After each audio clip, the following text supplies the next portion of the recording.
Nikawa nasema mwenyewe, sasa naangalia mechi nyumbani pale, nasema kwa nini Simba wasifunge magoli mengi? Kwa sababu naona kama KMC wako scattered tu, yani sioni namna ambavyo timu inakaba na namna ambavyo timu inavyoshambulia, ni kama watu tu wanakimbia uwanjani, yani wakiona wachezaji wa Simba wako pale ni kama wanaenda. Nikawa nasema kwa nini Simba wasiscore magoli mengi, wakafunga tu magoli mawili. Ulikuwa unauona na wewe haja Simba kufanya hivyo, kwa sababu walikuwa wanacheza na timu ambayo ushindani wake haukuwa mkubwa sana. Yes, ni mechi ambazo kama unapata nafasi ya kufunga zaidi ya goli moja, funga, kwa sababu unajua hizi goals zitafika hatua zinakuja kuamua pia baadhi ya mazingira. Ubingwa unaweza kuamuliwa kwa goals. Nafasi uliopo pia inaweza kuamuliwa kwa magoli ya wewe kufunga. Kwa hiyo kama unapata hiyo nafasi ya kushinda goli nyingi, wewe shinda tu, wala hata usiangalie huyu mtu ambaye wewe unamfunga na athirika kiasi gani. Lakini kinachotokea kwenye mechi ya Simba ni tunarudi pale pale, namna ambavyo timu inatengeneza nafasi na namna nafasi zinavyoenda kutumiwa. Hili ndio limekuwa tatizo. Naamini wanatakiwa kuboresha pia kwenye namna ya kufanya maamuzi wakiwa kwenye eneo la mwisho. Kuna nyakati maamuzi yanakuwa sio maamuzi sahihi. Ukiangalia kuna muda crosses zinazopigwa hazina madhara, walinzi wanaziokoa kirahisi. Pasi za mwisho zinazopigwa zinakuwa hazina macho, hazina usahihi kwa watu. Lakini bado matumizi ya hizo nafasi ikitokea sasa zimepatikana, watu watumie hizo nafasi kuwa matokeo kidogo, pia imekuwa ni changamoto nyingine. Kwa hiyo naamini ni swala la wao tu kuendelea kuboresha, lakini hicho ambacho kinaonekana mpaka sasa hivi performance ya timu kuna namna inakupa picha kwamba timu inakoelekea ni pazuri, alafu kuna namna inakuonyesha hapana, bado tuna nafasi ya kuanza kutengeneza timu upya. Ukiangalia mechi ya mwisho ya Champions League ambayo wanatoka wao kuongoza, wanakuja kusawazishiwa goli kipindi cha pili. Performance ya kipindi cha kwanza na kipindi cha pili haifanani. Lakini ni timu hii ambayo mechi ya jana inakuonyesha kwamba kuna namna timu inaweza ikaperform kwenye level ambayo inakugarantii matokeo ya mfululizo kwenye kila mchezo unaocheza. Lakini mwisho wa siku tutarudi pale pale. Mimi naamini sasa hivi kocha Barca anaangalia timu yake.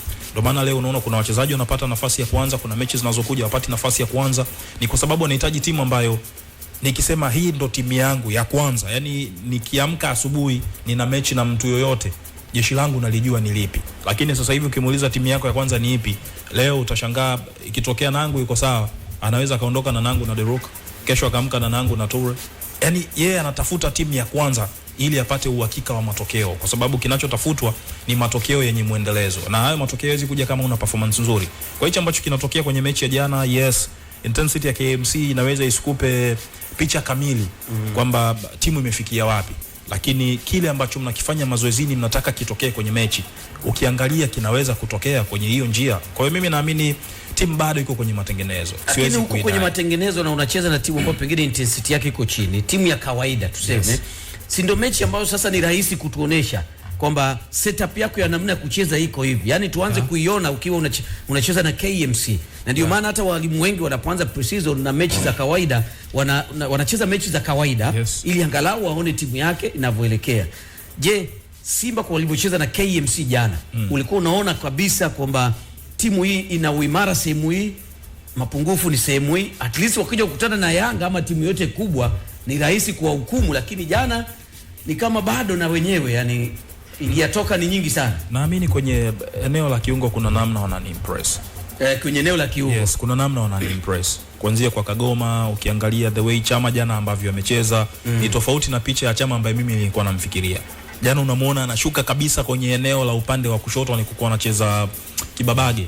Anakuja anaomba mipira, anaondoka. Ni kitu kigumu sana kukiona kwa Chama. Yaani yeye apoteze mpira na aje kuutafuta ni shughuli ngumu sana. Au umuone anakuja chini kabisa kuutafuta mpira kwa ajili ya kufanya safari, ni kitu kigumu, lakini jana kilikuwa kinaonekana. Mimi naamini mwalimu anahitaji timu yake iwe na hiyo hali ya uchezaji wa namna hiyo. Tubadilishane nafasi, watu watumie nafasi kwa usahihi, pia kufanya maamuzi. Unamwona Libasi Gay akipata sehemu ambayo kuna opportunity ya kupiga atapiga. Goli alilofunga jana, goli lake la kwanza analifunga kwenye ligi, kwenye mazingira haya sehemu ya kupiga atapiga, sehemu ambayo hainiruhusu mimi kupiga atapiga pasi. Kwa hiyo kinachokuja pia kuamua na kuweka utofauti ni namna ambavyo mchezaji anaamua. Honest Toura amezungumza Ashraf, kuna namna, kuna dakika zikifika unaona ile kasi inaanza kupungua, pia hata ufanyaji wa maamuzi unaanza kuwa tatizo. Lakini akiwa anaianza mechi yake, namna kukabiliana naye ni changamoto, kwa sababu kasi ipo, ufundi upo mguuni. Kwa hiyo naamini Mwalimu bado hajaipata timu yake. Yani mechi ya KMC kwangu mimi inaweza isiwe kipimo, kwa sababu KMC ilikuwa haikuonyeshi kwamba hata ina dalili ya kupata hata goli tu la bahati mbaya. Kwa KMC ulikuwa ulioni. Kwa hiyo bado nahitaji kuiona timu. Na jana kwa napiga story na Mkai nikamwambia Toure ni moja kati ya walinzi wazuri sana, lakini kwenye mechi ya KMC sidhani kama amekuwa tested enough. Nahitaji kumuona zaidi kwenye mechi nyingine, nione namna gani ambavyo anaweza kadili na pressure kwenye hayo mazingira. Goli alofungwa KMC ambalo mpira alienda kuupora Selemani Mwalimu, nahitaji kuiona hiyo pressure ikiwa inatokea kwake. Unaweza kuhimili pressure kwenye mazingira hayo na bado ukaiweka timu sehemu salama. Kwa hiyo kwangu bado nahitaji kuona vitu vingi sana kwa baadhi ya wachezaji, lakini kwa performance ya timu kwa mchezo wa jana kwangu mimi wana 60% zaidi ya kuperform vizuri. Na Evans, jana naungana na wewe kwamba ile mechi ya jana kwa Simba haiwezi kuwa ni kipimo. Mimi nilizungumza jana hapa kwamba kama Simba atafungwa na KMC au kutoa sare, tutamuita pembeni Steve Becker tuzungumze naye. Yaani atuambie inakuaje. Unanielewa? Kwa sababu KMC wanavyocheza ni kama nani organized team. Yaani huoni kwamba ni timu ambayo iko very organized, kuna kitu anataka. Huoni ubora wao ukiwa na mpira, huoni ubora wao ukiwa hawana mpira. Nafikiri wapo kwenye danger zone kabisa. Wako kule kwenye base Juma, nikisema base Juma unanielewa wako chini kule, na huoni kabisa kwamba kuna matumaini ya wao kutoka. Kwa hiyo kwa quality ambayo Simba wako nayo, tunahitaji kuona hichi kitu kikifanyika kwa kumwendeleza. Jana hawakuwa tested enough. Kuna mechi unakuja unasema kwamba yes, hii mechi ilikuwa ni kipimo sahihi, lakini kitu ambacho mimi napongeza pia kwenye hizo mechi dhaifu hizo pia ambazo wanakutana na timu dhaifu, kuna wakati mwingine ulikuwa unaona Simba wana struggle kujaribu kutuonyesha hata mwalimu anataka nini. Kwa jana licha ya kwamba walicheza na timu ambayo ni nani organized team, lakini ulikuwa unaona namna ambavyo at least mwalimu ameanza kuelewa nini anataka kwenye timu yake. Lakini pia kwenye swala zima la kikosi kuna mabadiliko, kuna baadhi ya wachezaji tumeona wamepata nafasi, lakini pia kuna wengine wamepata nafasi kipindi cha pili kina Semfuko. Hilo ni jambo ambalo pia linahitaji kusemewa kwa upande wa mwalimu wa Simba. Mara kadhaa amekuwa akijaribu kuwapa nafasi hususan kwenye mechi kama hizi kwa ajili ya kuendelea kutengeneza timu yake na kutengeneza upana wa kikosi. So far bado kocha mkuu wa Simba hajapata first 11. Ana struggle. Unaweza ukaona kila mechi mabadiliko yanakuwa ni mengi sana. Inawezekana bado anatafuta wale wachezaji 7, 8, 9 mpaka 11 ambao watakuwa ni regular starter. Kwa maana panga pangua kwenye list ya wachezaji 11 huwezi kukosa 7 mpaka 8 ambao wanajirudia. I don't know ni jambo ambalo litatumia muda gani, lakini tusubiri tuendelee kumuona. Nadhani sio ni Ashraf Evansi amesema ameridhishwa na eneo la kiungo la Simba. Ni Evans. Binafsi nadhani ukitazama jana alichokifanya kocha mkuu wa Simba, aliamini kwanza anakwenda kucheza na timu ambayo haina confidence kwa sasa. Kwa maana matokeo yao yamekuwa ni mabovu sana KMC. Lakini ukitazama trend yao, ukitazama kwenye transition, ukitazama shape yao wakiwa wanajilinda, huoni pressure, huoni balance, huoni cover. Kwa hiyo KMC ukiwa pressurize una uhakika wa kupata magoli. You see? Na ukiangalia safu ya ushambuliaji ya KMC pia imekuwa na weakness nyingi sana. Kwa hiyo wakati anaandaa mpango mkakati wa mechi husika, Baka alijua anakwenda kucheza na timu ambayo muda mwingi itaiheshimu Simba, yani itakuwa nyuma. Kwa hiyo kama unakutana na timu ambayo inafanya low block, wachezaji 10 wote wako nyuma ya mpira, ni nini ambacho unakihitaji? Akaamua kuanza na kiungo mmoja mzuiaji kwa maana akagoma, lakini akaamua kuanza na namba 10 wawili kwa maana Morris Abraham na Chama. Hii yote ni kuwa na wachezaji 2 mpaka 4 ambao wana creativity, wana kasi, wanaweza kupiga pasi za mwisho angalau waweze kuifungua KMC. Unaweza ukaona Simba wakiwa na mpira, Morris Abraham, Chama wako kwenye zoni ya 14 kwenye pockets, and then Libasi Gweye na Nancy Taura wote wanaingia ndani zaidi, and then unamwangalia Selemani Mwalimu ni aina namba 9 ambaye tunasema ni roaming number 9, hakai eneo moja. Kuna muda utamkuta kushoto, kuna muda utamkuta kulia, kuna muda utamkuta kwenye boxi. Kwa hiyo service ilikuwa inapatikana kwa Selemani Mwalimu kwa sababu nyuma yake kulikuwa kuna hao watu 4 ambao wanaweza kucreate nafasi na kufikisha mipira mingi sana kwenye boxi. Kitu kingine ambacho nimekiona kwenye ile midfield na nadhani ili safu ya kiungo ya Simba ikamilike, Baka na kama anahitaji kucheza na 4-3-3, nadhani ile safu ya kiungo ya watu watatu bado anakosekana mtu kwenye kikosi cha kwanza. Ndio. Na huyo mtu sio kama hawana kwenye kikosi, wako naye, lakini bado hatujamuona akiwa anaanza mechi, kwa maana ya Loemba. Ino Loemba, Josephine Loemba. Midfield ya Simba, ile midfield 3 kwangu mimi ili kamilike vizuri, nahitaji kumuona Ino Loemba. Unajua kwa sababu gani? Pale kuna mchezaji Ino Loemba. Kwanza ni aina ya central midfielder ambaye of course naye tutasema ni roaming central midfielder. Ni aina ya kiungo ambaye haishi kwenye eneo moja. Na nadhani jana uliangalia, inawezekana kwa dakika chache alizoingia ndo mchezaji ambaye alikimbia eneo kubwa sana la uwanja kwa zile dakika alizocheza. Yani ukienda kucalculate alitembea maeneo mengi sana, kwa sababu muda wote unamkuta kwenye channel zote mbili, kushoto kulia. Muda mwingine unamkuta katikati kwenye zoni ya 11, zoni ya 8 ana drop, kuna muda anasogea mbele kwenye zoni ya 14 like number 10 fulani hivi.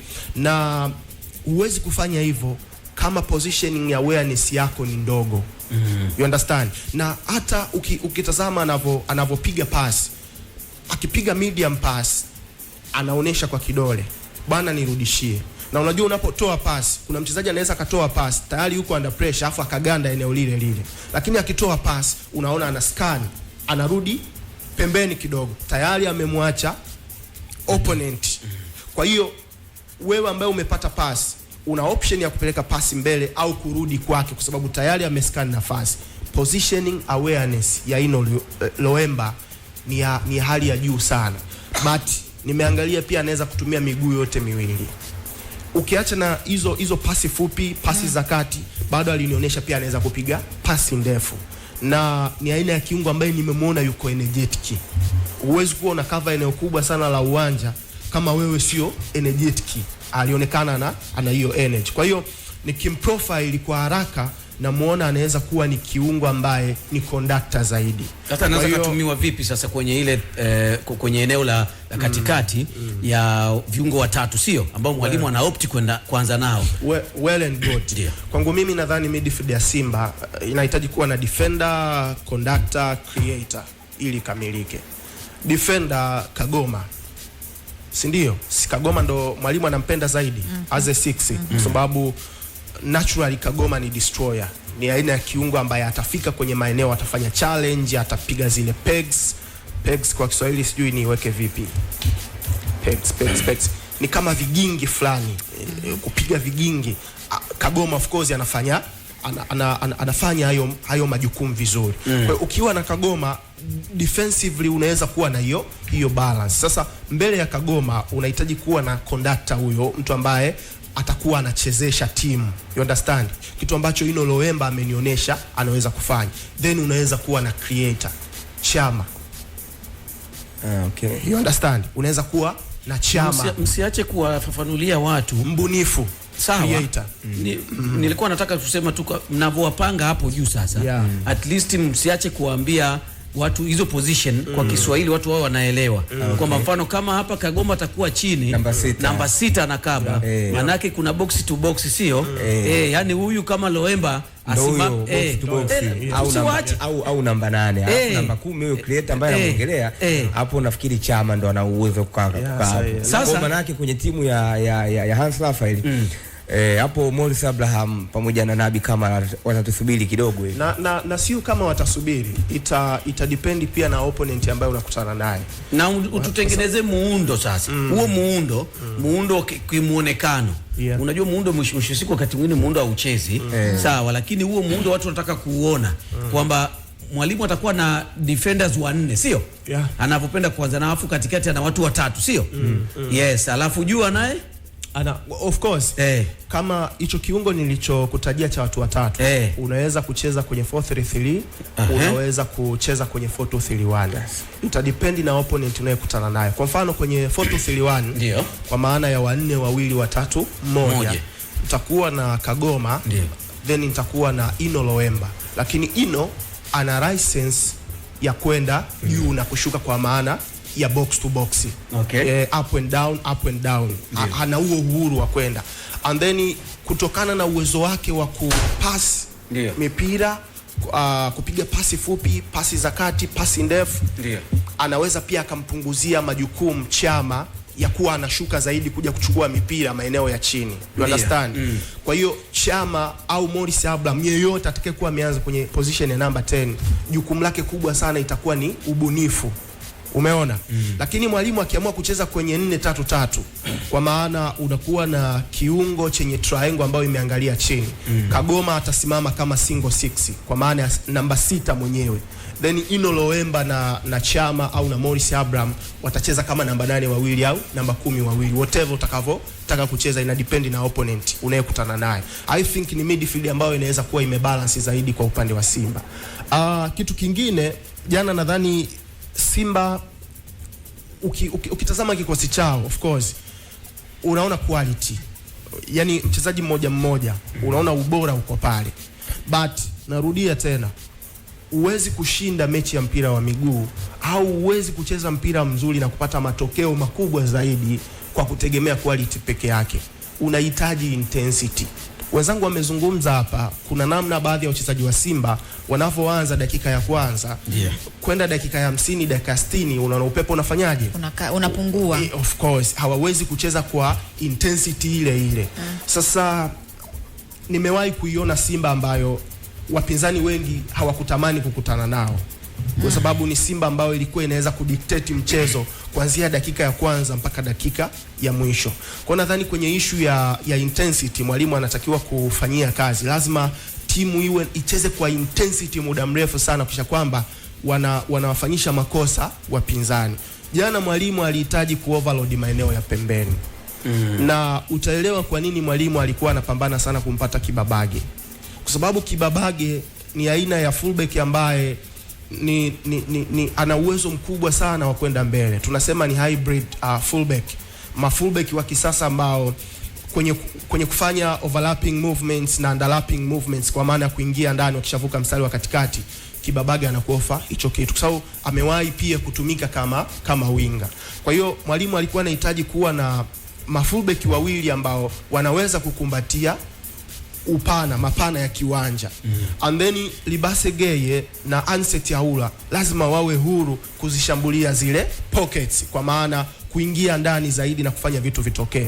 Nataka nikuoneshe goli la pili ambalo Simba wamepata. Uone advantage ya kuwa na mafullback ambao wanaweza kukumbatia mapana. Ukitazama lile goli, KMC ndo walikuwa wana mpira, wanatoka nyuma wanakwenda kushambulia. Anset Yaula kwa sababu ana hiyo license ya kudrop zaidi kwenye pockets, amekwenda kumpora mpira mchezaji wa KMC. Yani amefanya pressing, amechukua mali. Unajua baada ya kuchukua mali anampasia nani? Sio Chama, sio Morris. Amempasia Libase Geye. Libase Geye akili aliyoitumia ni kufriki ule mpira, kwa sababu tayari ameona Anset Yaula amescan nafasi. You understand? And then baada ya kufriki mpira, Anset Yaula ana switch direction, anakwenda upande wa pili. Pale Aula naye anaweka pasi. Hakutaka kusubiri, hakutaka kuwa na first touch, second touch, kwa sababu wachezaji wa KMC wange sense na kuziba ile nafasi. Anapiga shoot. Tunarudi kwa goalkeeper wa KMC. Pale amenidanganya. He should have done better. Ile shoot limepigwa sijui ni mita ngapi, mtanisaidia. Lakini ilikuwa la moto, lakini kwa la moto lile sio la kutarajia, kwa sababu kwa eneo nimewahi kuwa goalkeeper, ile ni ya moto. Sio la kutarajia pia. Naelewa mnachozungumza ya moto. Lakini ukiangalia position ya goalkeeper na mpira ulipopita, kipa alitakiwa kufanya vizuri kwenye lile tukio. Ushaikushtukizo wewe Hans? Mimi sio goalkeeper. Mimi ni mchambuzi, si ndio? Na yule tunamjaji kwa kazi yake anayoifanya. Mimi nikipiga boko hapa redioni, nitakuwa judged na boko langu nililolipiga. Au ndo maana alitoa macho. Ametoa macho. Kwamba kilipaswa kufanya zaidi. Kipa wa ligi kuu unafungwaje goli la vile? Kwamba wakati wewe unawaza kwamba atapiga pasi, mwenzio ameamua kufanya maamuzi. Unajua lile shuti limepigwa, lakini kwa umbali uliokuwepo, kipa ameona kabisa, alikuwa na full vision, anaona kabisa shuti lile linakuja. Ndio maana hata wakati anakwenda chini alijua mpira unafanyaje, unaenda sehemu. And then timing yake sasa ya kufikia ule mpira ndio imekuwa changamoto. Hapo ndo tulisoma masuala ya velocity, speed of nini, ndio hapo tunakuja kukutana nayo sasa. Kipa wa ligi kuu, kipa wa ligi kuu huwezi kufunga goli na namna ile, ni makosa. Lakini pia sawa, ni makosa. Ukiangalia pia golikipa wa KMC jana ameokoa magoli mengi sana. Inawezekana pia ni miongoni mwa pungufu machache ambayo alionyesha katika mengi mazuri ambayo aliyafanya. Exactly, na first half nadhani alifanya saves 5 first half yenyewe. Saves 5 za maana. Amefanya vizuri, lakini amekuja kufanya kosa ambalo limesababisha goli. Kwa kipa wa ligi kuu kwenye lile tukio bado alitakiwa kufanya vizuri zaidi. Alitakiwa kufanya vizuri zaidi. Alitakiwa kufanya vizuri zaidi. Exactly. Okay, na bado tunawaangazia namna mwelekeo wa Simba. Mpanzu baadaye ameingia Evans. Ni kama watu wameshamsahau Mpanzu. Na ameingia kawaida. Eti hadi Mpanzu ameingia na naye sijaona chochote alichokuwa anafanya cha ziada zaidi. Anataka na yeye kupiga chenga, anataka kuwa kama Libase na yeye. Kuna muda alitaka kuwa kama Libase, lakini wanampokonya mipira. Mimi ambacho Simba wamuuze mapema. Issue sio kumuuza. Issue ni mchezaji kukubali. Wala sio akubali kufanyaje? Kwamba anapitia mazingira magumu. Yes. Yaani unajua katika mpira akubali au apambanie hiyo nafasi. Kwanza sio Mpanzu wa msimu uliopita. Ile iwepo kwenye nafsi yake kwamba natakiwa kupull up. Yaani mimi sio wa msimu uliopita. Kwa sababu unajua mimi nasemaga kila siku mpira uchezwe chumbani. Unachezwa hadharani, kila mtu anakuona. Yaani pale hakuna uchawi. Wewe umeshindwa kupiga pasi. Kwa hiyo kinachotokea kwa Mpanzu ni yeye kukubali kwanza kwamba Mpanzu wa msimu uliopita na msimu huu ni vitu vile tofauti. Wamekuja watu ambao wanaonyesha uhai, na kuna kauli anaipendaga sana Ashraf. Ikitokea wanapatikana mawinga wawili, Kibu na Mpanzu maisha yao ni magumu ndani ya Simba. Ndio hichi kinachotokea. Yaani kwa performance ya Mpanzu msimu huu umeanza. Wewe hayo nikikuwekea hapo Mpanzu na Oura ambaye amecheza hata mechi 5 hajafikisha. Wewe unaondoka na nani kwenye timu yako? Fair comment. Yaani fair comment. Oura tunaenda naye, lakini sasa ndio hicho unachokizungumza. Na ubaya mwingine unaokuja mashabiki tumekuwa tuna hiyo tabia ya kufanya hizo comparison za watu. Yaani ukiingia Mpanzu tunataka ufanye alichofanya Oura. Sio ufanye tena Mpanzu ambaye tulimuona. Na ndio maana kama utakumbuka kipindi anasajiliwa Mpanzu mfanya vizuri msimu uliopita, watu wanahitaji winga wa upande wa pili awe kama Mpanzu au zaidi ya Mpanzu. Sasa ukianza kumwekea mtu mfanano na mtu fulani, hakuna namna utatoboa. Yaani utataka kuishi kwenye viatu vya mtu, inakuja kuwa changamoto. Mfano rahisi, mwangalie mtu kama Vin Junior. Angalia wachezaji wote waliokuja kuvaa jezi namba 7. Ronaldo alihitaji kuibit status ambayo aliweka Raul. Angalia waliofuata baada ya Ronaldo. Kila mtu anapewa jezi namba 7. Watu wana picha ya Ronaldo. Yaani wanataka kufanya kama Ronaldo. Amekuja Vini anacheza kama Vinicius Junior. Leo dunia inamuimba Vini.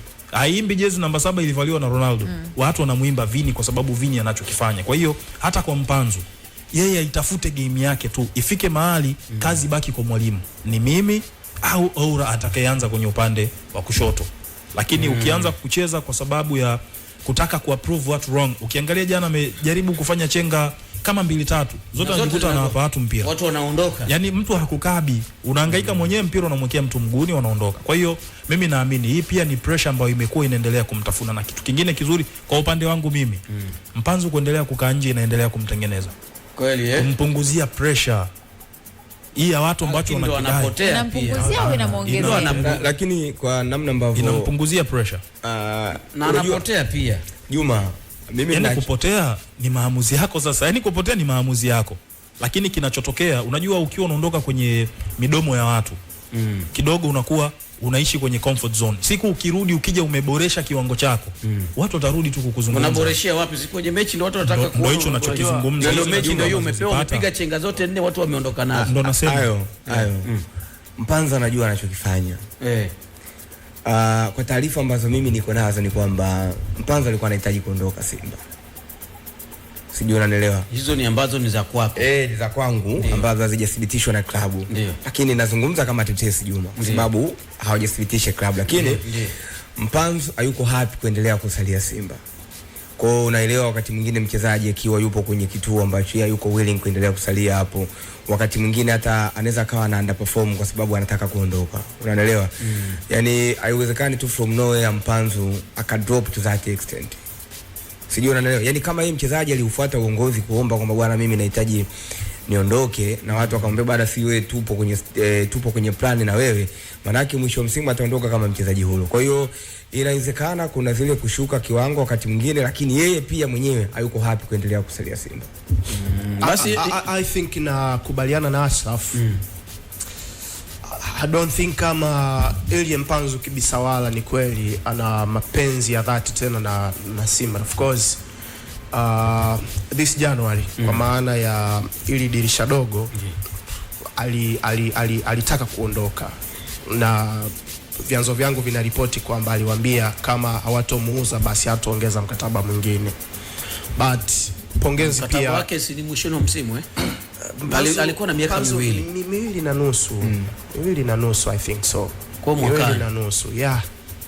Mkataba bado upo. Yani Simba wakisema wanamwachia sasa hivi hawawezi kumwachia bure. Itabidi wamuuze wapate pesa. But nataka ni unaangalia kwanza kikosi chako kishakamilika au ndio hivyo tena bado. Kwa watu ambao wamechukuliwa sasa hivi watu washamsahau. Sasa hizi ndio unajihakikishia kwa sababu wameshapata nafasi ya kucheza, lakini mwanzoni ilikuwa ni ngumu kwa sababu hao waliowaleta walikuwa bado hawajacheza. Unajua Simba pia wana hofu ya kumwachia Mpanzu and then akaswitch upande wa pili kwenda Yanga. Mpanzu ana mapenzi na Yanga, trust me. Wewe usimsemee hivyo. Nani amekwambia?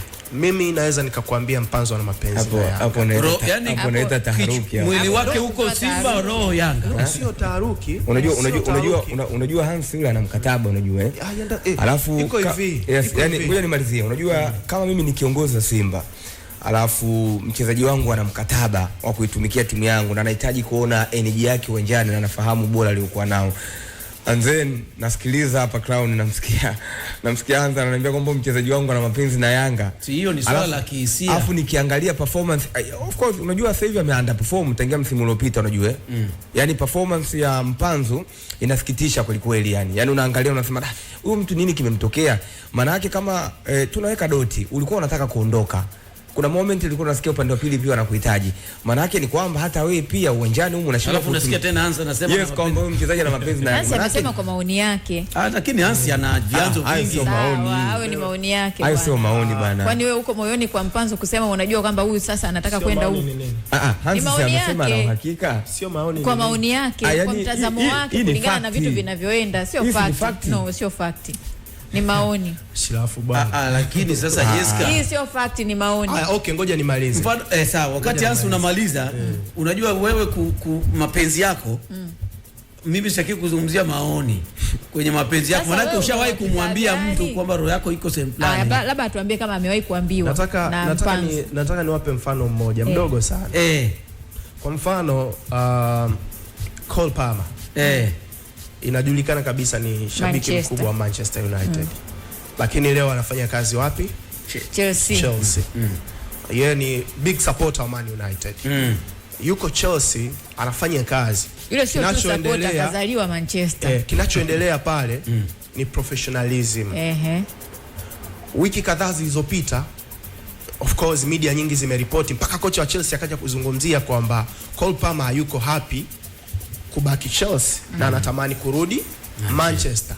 Sio kujiunga na Manchester City, ni kujiunga na Manchester United, timu ambayo iko moyoni kwa sababu kazaliwa pale. Na watu wana connect hiyo kutokana na hayo mazingira ya nyuma yake kwamba kazaliwa pale, anaipenda ile timu. Na sasa ndo nataka nirudishe mfano kwa Elie Mpanzu Kibisawala. Simba, Elie anaweza kuwa anaipenda Yanga moyoni, but yupo Simba kikazi na anatakiwa kuwa na weledi. Na kinachoweza kutuaminisha kama ana mapenzi na Yanga, amezaliwa Jangwani, alikulia sehemu fulani, ili angalau tuweze kuconnect dot. Au yeye amekuelezea. Unajua kuna vitu ya Cole Palmer hiyo. Subiri. Unajua anamaliza. Anyway, tupo mwaka wa mbele. Imewashika.